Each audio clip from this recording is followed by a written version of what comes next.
Let's start this warm up with some more money. So hands in front of your body, rotate out. I like to put my hands in this position where the fingers are together. I seem to get a little better stretch in the back with that. And again, the target is right in your shoulder, between your shoulder blades. This area right in here.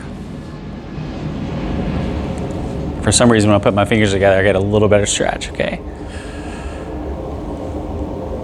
All right, now we're gonna go into a wall angel. So without the wall, but you can imagine the wall. Hands back about in line with your shoulders and then slide up. There's a tendency for the hands to come forward, but if you can, keep them back a little bit. That allows a really good stretch, and it's what we call a dynamic stretch or a moving stretch. So we're starting with a couple in the back.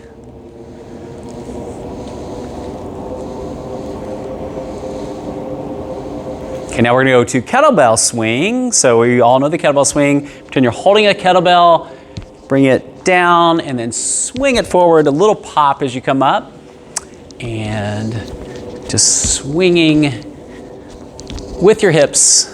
When you do a kettlebell swing, whether it's in your actual workout or in this warm up, most of the work's done with the hips. Arms are kind of along for the ride.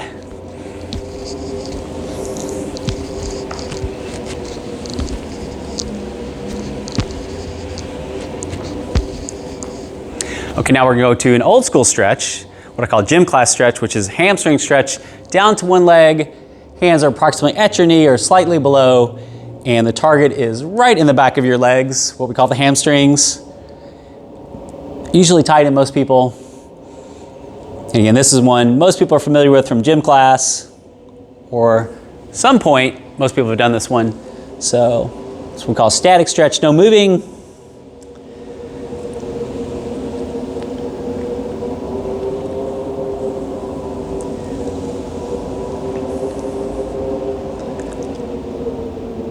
Okay, now we're gonna go into a thoracic rotation. So hands are right below the middle of your chest and you're gonna rotate it up. This is one of my favorite ones.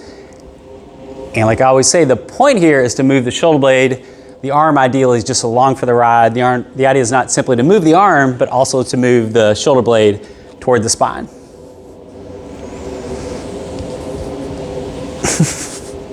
Almost forgot what arm I was on there. You had one job.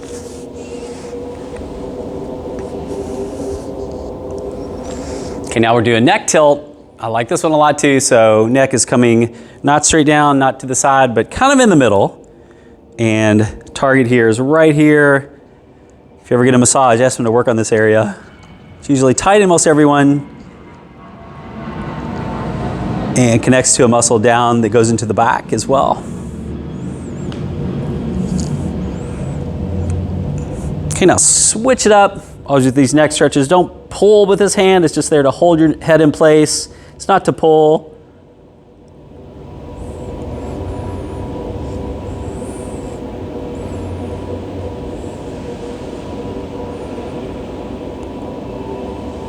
Okay, now we're going to calf raises. So on your tiptoes, feet about shoulder width apart, come up on from the ground up to your tiptoes.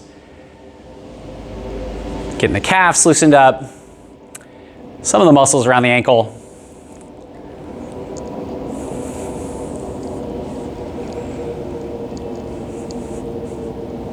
Okay, now we're gonna try a little, what we call a close stance or a tight stance squat. So if you normally do about shoulder width, go a little closer and go down into a squat, okay? So if this causes you pain at all, don't do it, but if you can, get your feet a little closer together and just pop it up.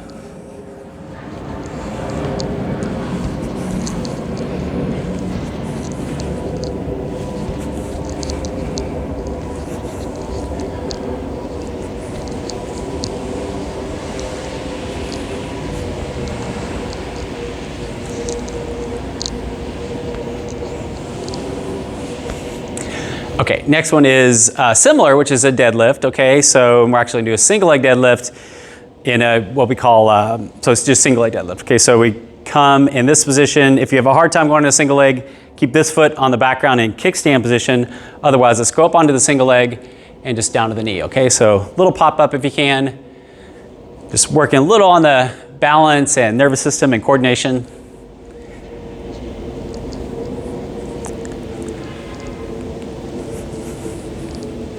Okay, now same thing on the other leg. Again, if you have too difficulty on a single leg, keep this back foot on the ground. Otherwise, pick it off the ground and come down towards the knee.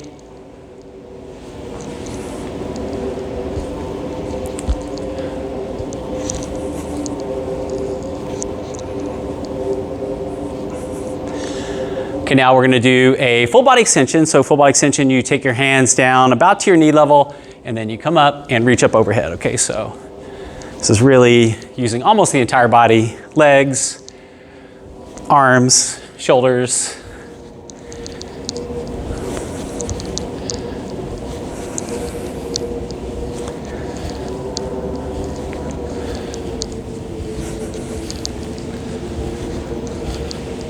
Okay, now we're gonna do a diagonal chop, okay? And so diagonal chop, you come from the knee, cross your body, and chopping.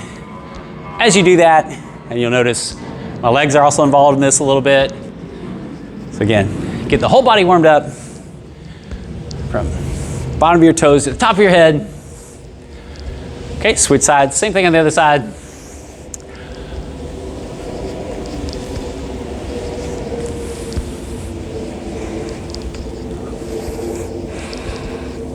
Okay, we're gonna do a little, another move called a push press. So we don't always do this one in the warm up, but what you do is you come down like you're holding a weight and then you pop it up a little bit, okay? So whatever, if this feels uncomfortable, go a little slower, but if it doesn't feel uncomfortable, you come down a little bit and then pop up, okay? So it's called a push press. Some people have this in their warm-ups, or their workout, excuse me.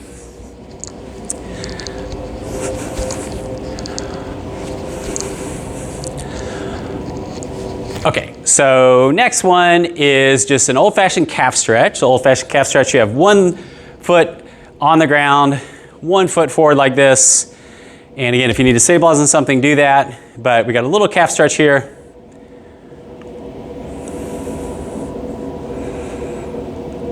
And now switch legs. This back heel is flat on the ground and toes should be pointing almost straight ahead. And you get a little stretch in the calf.